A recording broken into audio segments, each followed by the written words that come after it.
Hello, ladies and gentlemen. My name is Kurt, and welcome back to Farlands or Bust. There's a lot of splishing and splashing and woofing and mooing going on outside. And there goes my shovel. There goes my shovel. Wolfie, why are you standing up? Why is this a thing you're doing? Did I just do that accidentally? Hello. Is there unfriendlies outside? No, just cows. Alright, that was weird. But indeed, welcome back to Farlands or Bust.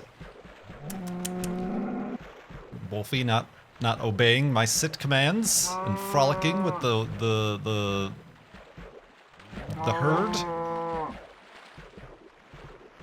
Episode... Did I start this? Or I'm all there's so much splashing! Let's get out of here!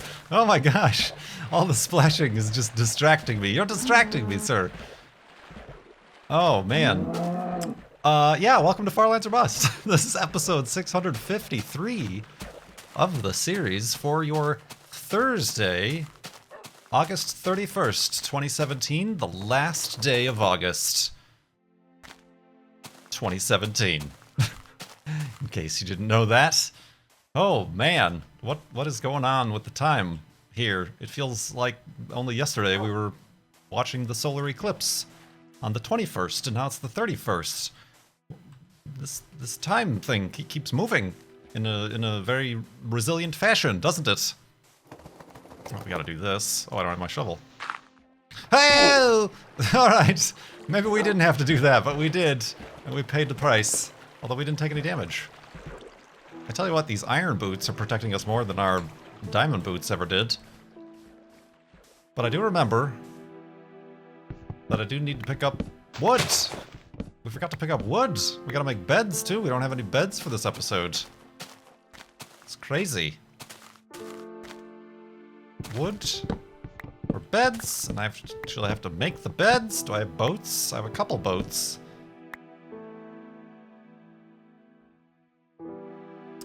Gonna make a new shovel. We'll be alright. Are you alright? Guess so. Continuing on. So yeah. Welcome back. Hope everybody's doing well. Obviously thoughts with those Farlanders and everybody really who might be affected by the Hurricane Harvey. Texas, Houston, that whole coastal area. There's a lot going on there regarding that. And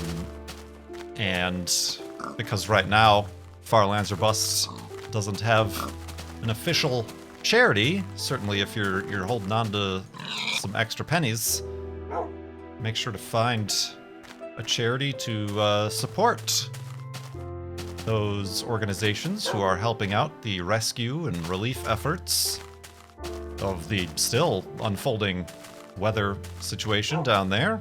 There's a lot of good, there's many, not even just the big ones, Red Cross or FEMA, not FEMA, or whatever, but like, very specific if you're looking to whatever, help prevent diseases. There's certain places that make sure everybody has the medicine they need, and there's a lot of concern for pets. A lot of pets got loose or were left behind, and there's a lot of overflowing shelters in the area. You can donate to an animal rescue in the area that's specifically doing work there. And even up and beyond Hurricane Harvey, there's been a lot of devastation in India and South Asia due to monsoons. A lot of flooding there. Over 1,000 people have died so far, they're saying. Look into charities that might help in that region of the world. Personally, one that comes to mind that I'm following, and that I honestly am fairly seriously looking into making the next Farlands or Bust charity, is Direct Relief. You may have heard of them in that MC Gamer and Zeldathon was working with them previously. But Direct Relief is just that sort of organization that takes donations and relies 100% on private funding, but they provide much needed medical supplies, vaccines, to both areas that are affected by poverty, but also by disaster, and they are extending their efforts to the Hurricane Harvey recovery efforts. So Direct Relief is a charity that I can suggest if you want to get a head start. But yeah, I've always thought very highly of them, and like I said, they're both in the U.S. and global. They provide their support, so you know, check them out, do some research on them, and any charity you decide to give to, of course. Charity Navigator often helps with that, and then you know, help out what you can if you're fortunate enough to not have to deal with such things affecting your life. So yeah, continuing on. We are going forward here. I appreciate the good feedback from the last episode where I got very, very excited recounting my experience with the total solar eclipse. Starting to look forward to future ones. Man, that totality high, though, it was a fleeting high that now shall be chased. It shall be chased indeed. But yeah, it's always nice to be able to share experiences. Of course, speaking of experiences, this weekend is PAX West, and now that I live in the Seattle area, I'm not going to need to travel far for it, but I will be going there. Don't really have anything official going on. No booths, no panels or anything. Might be getting with a group of people to do some sort of, hello Wolfie, hiding in shadows, to do some sort of meetup, potentially outside the convention center, similar to what we did at PAX South. You know, whether or not you have a badge to PAX, should be able to stop by. I'll have my postcards or whatever to hand out if anybody wants to there. So those notices will certainly go up on my Twitter account, twitter.com/KurtJMac.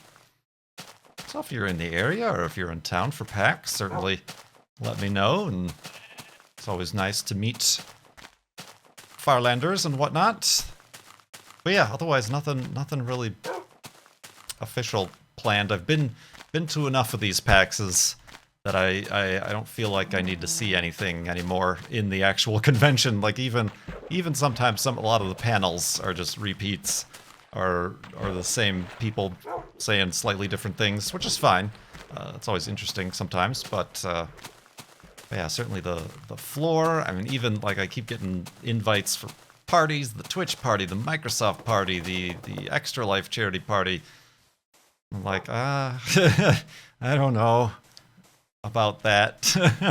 Those I rarely am thankful that I go to. It's more just hanging out, talking, and socializing with friends, with the actual people. And then, you know, like these parties, like, oh, these, you know, most of your friends don't get the invites to the parties because they're not with this or they're not with that. And it's like, okay, I guess I'll see you later because I'm going to this party I don't want to go to.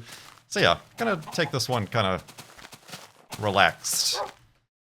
I mention this every convention, but I always have a toss-up of whether or not I should use conventions as like work, and network, and you know, business, which I've never done, by the way, since I'm terrible at that sort of thing, but, or if I should just fully commit to just being a person and just being with friends and hanging out there. So, to each their own, regardless of how they, how you yourself experience conventions, or perhaps you're just kind of done with conventions.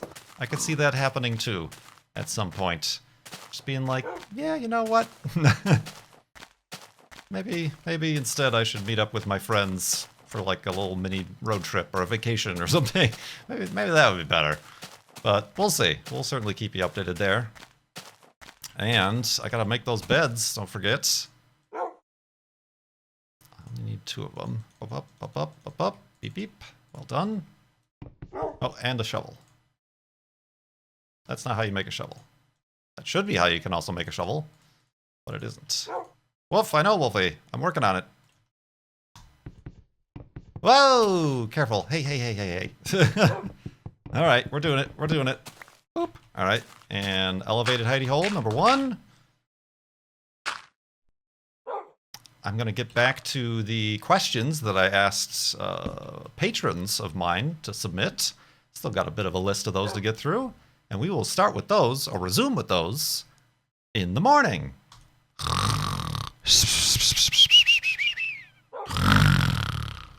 And awakeness.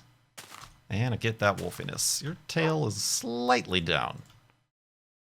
There we go. Much more healthy.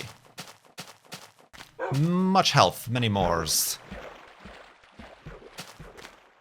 So yeah, we got PAX. And then the weekend, 2 weekends. 2 weekends? Yeah, 2 weekends after PAX. All right. I'm going to the NASA social for the Cassini grand finale. That is the 14th and 15th of September. Going to NASA JPL, where the command center is and where Cassini was built, I think, as well. To both tour the facilities, but then also be there on the scene as Cassini plunges into the atmosphere of Saturn, transmitting what data it can from the upper atmosphere before it breaks up. Not going to be transmitting pictures. It's going to be taking its last picture well before, like it's on its last orbit. But well before any interaction with the upper atmosphere takes place, simply because photos are too large of a file size to transmit, and they're pretty much going to try to transmit real-time data as Cassini plunges and eventually burns and breaks up into Saturn.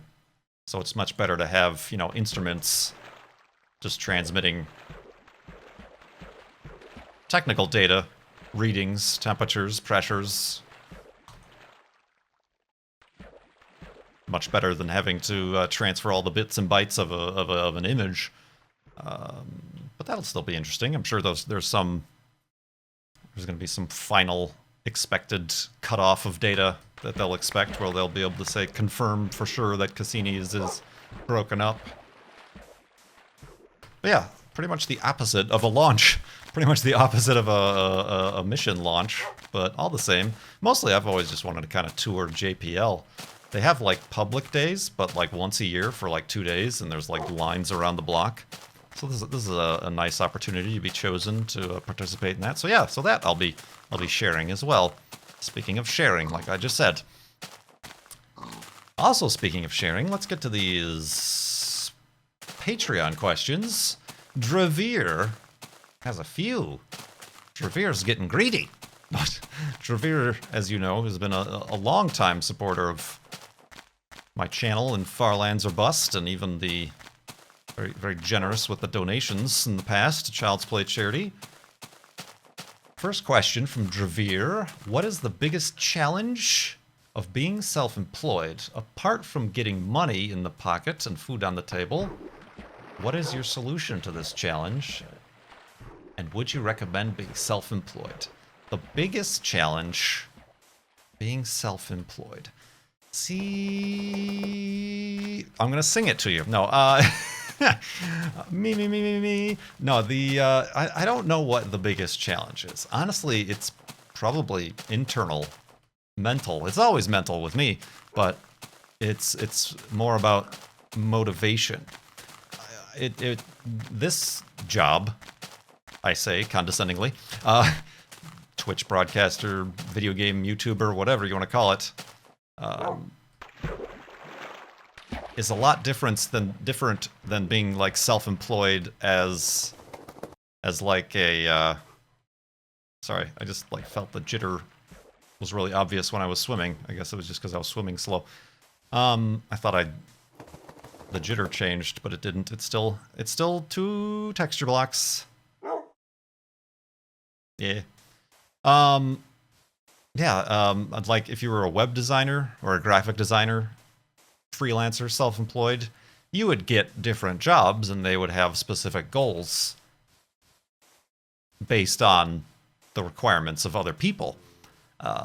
This job, being self-employed, it's more of an entertainment job.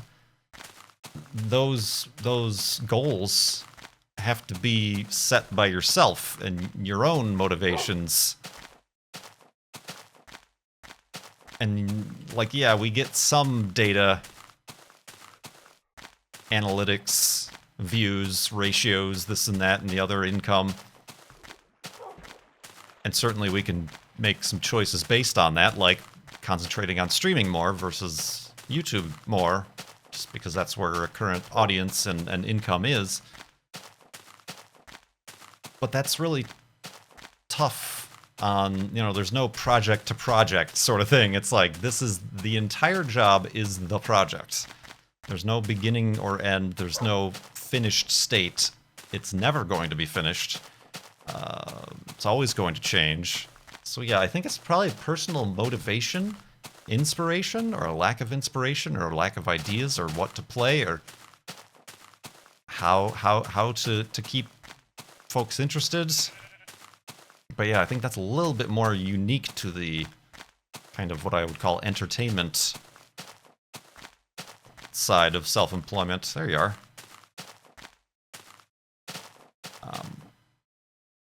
And yeah, that's been a struggle for a very long time. And it's never, like I've said, I can't remember if I said that here or on stream, like, income and money is certainly a motivating factor, but it's not my motivating factor. There's a point at which I'll make what I consider to be enough for my current lifestyle, and if that's happening, then that's kind of where my motivation stops. I'm not like motivated to do, oh, more of this, and then, you know, that's why I it's probably not smart, because I rarely am ever able to have surplus to put into savings or retirement or anything like that.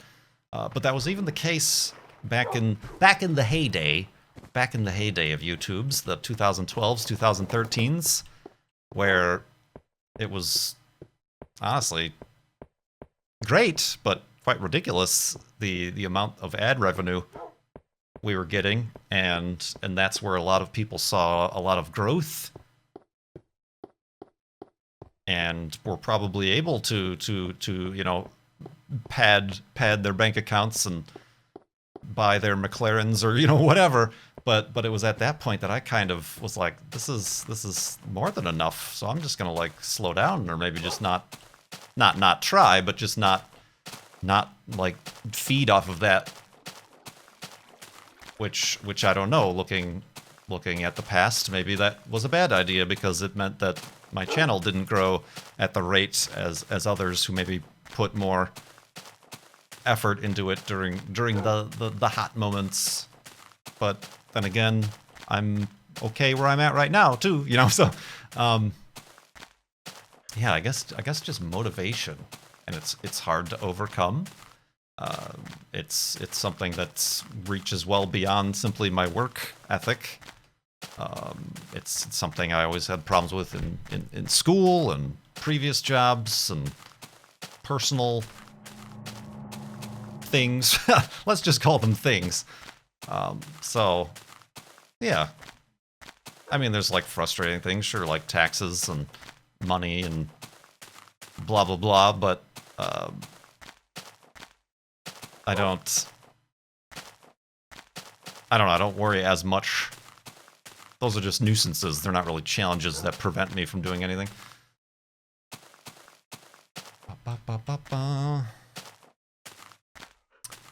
Dravir also asked, as far as I understood, you visited a psychologist or something similar. How did you find the right one? When and how did you realize that you needed help? I've on and off for a very long time seen therapists or psychologists ever since high school, even. And then certain things happened in college, and I went to like a college one. And then I was sought one out in Phoenix, just like a talky therapist. And then now I've had one here. But really, it's not really, I haven't had that much of a choice. I mean, there's like the web and things like that.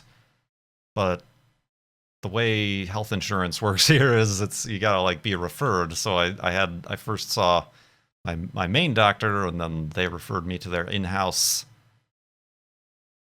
behavioral specialist department, and then they kind of worked with me for a couple, I almost said episodes, a couple days, a couple appointments, and then I saw an actual psychiatrist who was the one who recommended medication, and then it was back to the normal doctor to get prescribed the medication. Ow, Wolfie!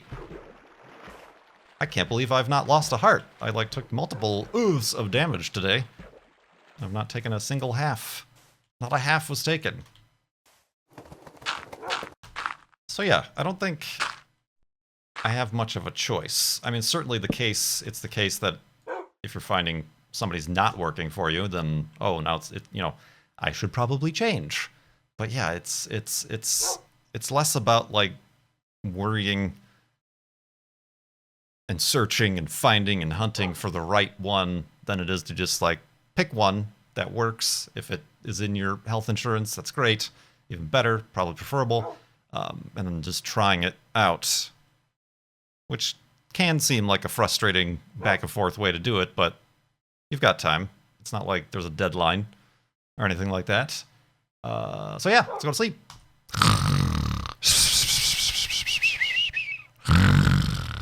And awakeness. Woof. And a continuing onness. Indeed. I feel like my helmet's taking all the damage despite it's my feet that should be. Lastly from Dravir, it's the Dravir episode. Would you do simple advertisements like this stream has been brought to you by? Promotional considerations provided by. If you could choose, which advertiser would you really like to make an advertisement for?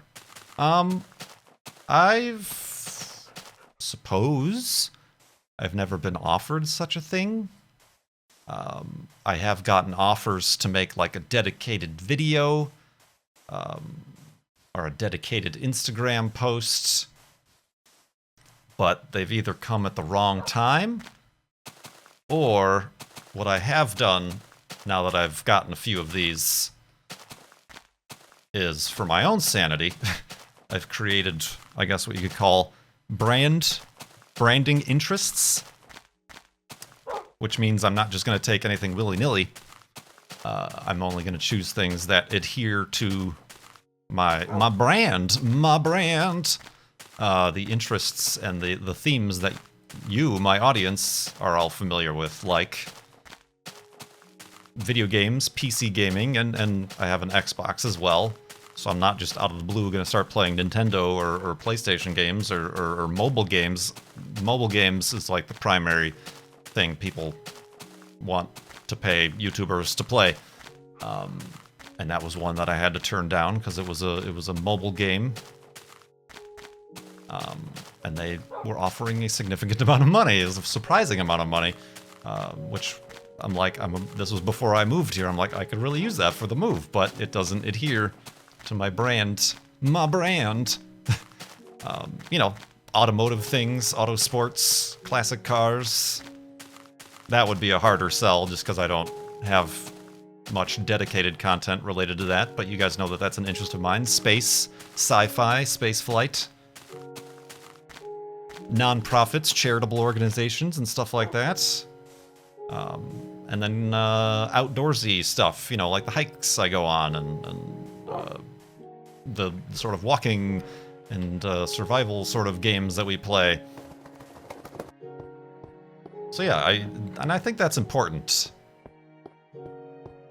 I don't know how much you guys would mind if I did do like an ad for a mobile game or something that's like not in my wheelhouse, but just me personally, it wouldn't reflect well on my own self. Does that make sense? I don't know.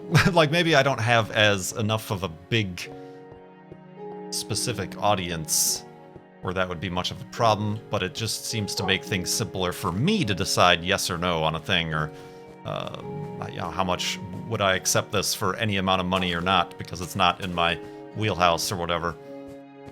So yeah, I would do that, but that's really difficult for someone of my size and someone who's not associated with a larger entity,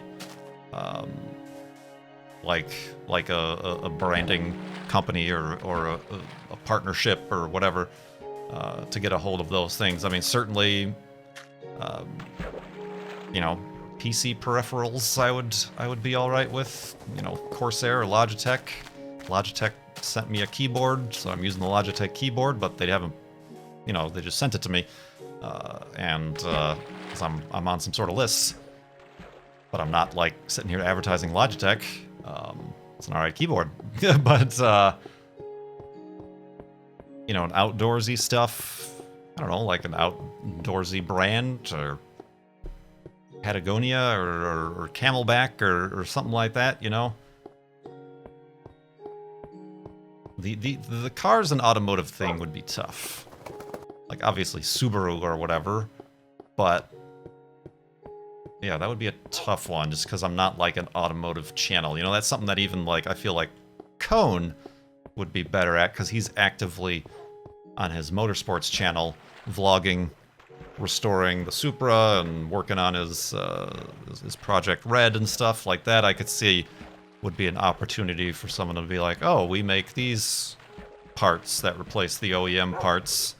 Let me send you some and pay you a few bucks to install it on camera, or, you know, whatever. So yeah, I feel like that wouldn't work too well with me. But yeah, that's certainly stuff I would consider. But I've never approached, and I'm not one to do the approaching, since it's difficult. I feel like it would be easier once I've got an example and have experience having done that. You know, like they'll ask you for your rates. Like, I don't have any rates. I just spew a number at them and see what they say in return. I don't know what my rates are. So yeah, thanks for those questions, Dravir. Let's see here. Karita asks, when have you felt your biggest adrenaline rush? I was going to answer this with the eclipse, but I don't know if that was adrenaline that I felt. That really wasn't adrenaline. That was probably a rush of, like, serotonin or something. That was just, like, stunned. What's the brain chemical that makes you stunned and in shock and awe? Greatest adrenaline rush. Recently, with Mindcrack at the last Minecon, which is to be the last Minecon ever, we went to Knott's Berry Farm, just as one of the after-convention things we decided to do, and it has been a long time, like early high school or middle school, since I've been on any roller coasters. And I was kind of worried about that fact, like real roller coasters, you know, like the upside down, fast spin around and loop-de-loop kind. And that brought back some memories about the adrenaline rush. I'm like, that's quite pleasant. Well done, adrenaline rush. So yeah, I remember that, and I used to like roller coasters quite a lot for that reason. The thrill seeker. Similarly, I also did the ride-along in a NASCAR at Chicagoland Speedway with the Richard Petty driving experience. You could pay a lot of money and actually drive the car, but I did the ride-along where you just sit in the passenger seat and the professional drives around. That was a lot of adrenaline. That's a pretty crazy experience. You don't expect, even though they're not even going top speed of what the cars can actually do professionally, just the G-forces at play and the banking of the turns is pretty crazy. And I don't know, I think we got to like 160 miles an hour or something like that. Certainly the fastest I've ever been in a car. But yeah, I can't, like, I've never been skydiving. I've never, I don't know, like, been skiing or, you know, any other, I'm trying to think of, like, extreme sports.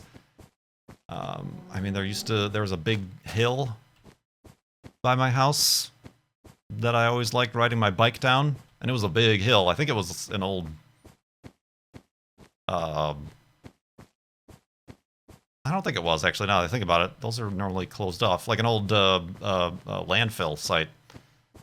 It was definitely man-made, because there were like 3 different heights to the hill, and it was like very specific, and they used it for sledding in the winter. But it was a big hill. You picked up some speed, That was always fun. And adrenaline inducing. Cavalry!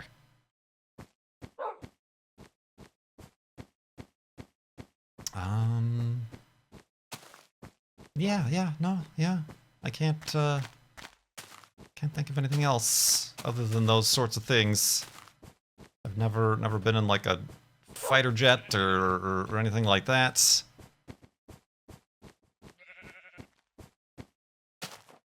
I think I'll go with those answers. But yeah, no, there's no one specific thing that I can think of that gave me an adrenaline rush. One moment. Ooh, adrenaline rush. Oh, there's that half a heart. Finally, it took it from us. We've been released of a half a heart. Oh, we're also got turned around. We're looking for Wolfie. Hey, Wolfie. There you are. You got out. So, yeah. I think that's going to do it for the questions today. Still have quite a few left from the patrons. The patrons. Much appreciated, those patrons. All the patrons for the continued support. Helps out significantly. Much appreciated. And don't forget to, if you, like I said, if you have the means, consider helping out with the relief efforts in Texas, and or what is needed for those in India and South Asia affected by those storms as well. Climate's a-changin'. Things are going crazy. Gotta pay attention to it. Bloop. This is a nice, sturdy, all cobble, or not cobble, smooth stone hidey hole here. No dirt to be seen. It's smooth, man. It's totally smooth.